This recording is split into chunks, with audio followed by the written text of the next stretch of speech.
வீரம் என்பது ஆண்மைக்குரியது, மென்மை என்பது பெண்மைக்குரியது என கவிஞர் பலரும் பெண்ணை மலரோடும் நிலவோடும் ஒப்பிட்டை பழகி போட இச்சமூக கட்டமைப்பில் எனக்கு எல்லளவும் உடன்பாடு இல்லை.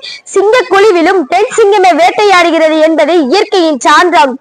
ஐந்தறிவு ஜீவனின் இவ்வீரமே வியத்தலுக்குரியது என்றால் விடுதலை போராட்ட வீர மங்கைகளின் இல்லை இல்லை வேங்கைகளின் வீரம் போற்றுதலுக்குரியது. அன்றோ பண்பில் மெல்லினமாய் வீரத்தில் வல்லினமாய் விளங்கிய என் தமிழ் மாந்தரின் அருமைக்கும் பெருமைக்கும் சான்றாயிருந்து நானும் ஒரு பெண்மணி என்ற கர்வத்தோடு இதோ என் கர்ச்சனை. நமது சுதந்திரமானது எளிதாக கிடைக்கவில்லை. பல்வேறு வீரர்கள் மற்றும் தலைவர்கள் தங்கள் இன்னுயிரை அர்ப்பணித்ததன் மூலமே கிடைக்க பெற்றது. தன்னலம் பாராமல் ஆண்களுக்கு இடையாக பெண்களும் இந்த சுதந்திர போராட்டத்தில் பங்காற்றினர். அவர்களின் பங்கு மகத்தானது. தேசிய அளவில் ஜான்சி ராணி, அன்னி பெசன்ட் அம்மையார் போன்றோரும், தமிழகத்தில் வீரமங்கை வேலுநாச்சியார், தில்லையாடி வள்ளியம்மை, கடலூர் அஞ்சலை அம்மாள், ருக்மிணி லட்சுமிபதி ஆகியோரும் பங்காற்றினர். இப்பொழுது நான் தமிழக பெண் வீர போராட்ட வீரமங்கைகளை பற்றி பேச போகிறேன். முதல் வீரமங்கை வேலுநாச்சியார். ஆங்கிலேயரை வென்று இந்திய விடுதலைக்கு வித்திட்ட முதல் பெண் பேரரசி வீரமங்கை வேலுநாச்சியார் ஆவார். சிவகங்கையை ஆங்கிலேயர்கள் கைப்பற்றிய போது வேலுநாச்சியார் அவர்களின் சுல்தானான ஐதர் அலி, மரு சகோதரர்கள், குயிலி ஆகியோரின் உதவியுடன் சிவகங்கையை மீட்டார். ஆங்கிலேயர் தோற்கடித்தார். இரண்டாவது வீரமங்கையாக நான் பேச போகிறது தில்லையாடி வள்ளியம்மை.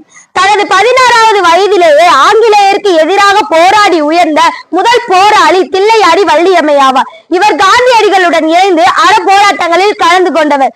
தில்லையாடி வள்ளியம்மை தான் எனக்கு முதலில் விடுதலை உணர்வை ஊட்டிய முதல் பெண் என்ற பெருமைக்குரியவர் என்று காந்தியடிகள் இவரை பெருமையாக கூறியுள்ளார்.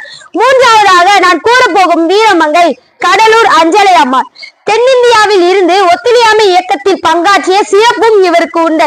இவர் உப்பு காய்ச்சும் போராட்டம், மறியல் போராட்டம், வெள்ளையனே வெளியேறு இயக்கம் ஆகிய பல போராட்டங்களில் கலந்து பல ஆண்டுகள் சிறையில் வாடினார். காந்தியடிகள் கடலூர் அஞ்சலை அம்மையை தென்னிந்தியாவின் ராணி என்று அழைத்தார். நான்காவதாக நான் கூற போகும் வீரமங்கை ருக்மிணி லட்சுமிபதி.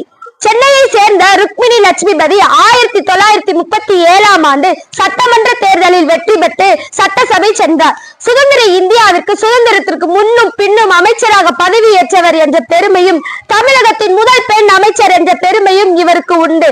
இவர் உப்பு சத்தியாகிரக போராட்டத்தில் கலந்து கொண்டு சிறை சென்ற முதல் பெண் என்ற பெருமையும் இவர் பெற்றார். இவ்வாறு எண்ணற்ற தியாகிகள் இந்த மண்ணின் விடுதலைக்காக தன் உயிரையும் உடலையும் இழந்தனர். இவர்கள் பெற்று தந்த விடுதலையை காப்பது மண்ணின் மைந்தர்களான நமது கடமையாகும். வாழ்க பாரதம், வளர்க பாரதம். வந்தே மாதரம், வந்தே மாதரம், வந்தே மாதரம். அனைவருக்கும் இனிய 78வது சுதந்திர தின நல்வாழ்த்துக்கள். நன்றி.